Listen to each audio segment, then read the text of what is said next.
দুপুরবেলায় পুজো করে লাঞ্চ করতে বসেছিলাম। আজকে দুপুরে স্পেশাল লাঞ্চ ছিল চিকেন, আর তার সঙ্গে ছিল লাউ শাক দিয়ে মাছের ঝোল।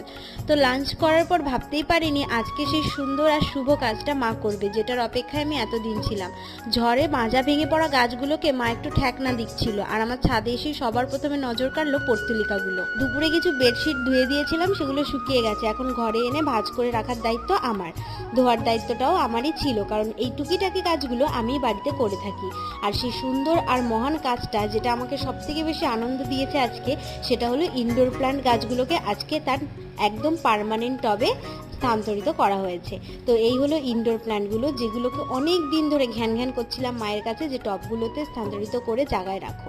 তো এই যে সুন্দর সুন্দর ইনডোর প্ল্যান্ট, যেগুলো আমার প্রাণের থেকেও প্রিয় আমার কাছে, তো দেখতে পারো সবগুলোর নাম কিন্তু আমি জানি না। তো এই সবগুলো মা আজকে সুন্দর করে পটে বসিয়ে, এর বড় ব্লগটা আমি অলরেডি শেয়ার করে দিয়েছি, রিলেটেড ভিডিও দেখে নিতে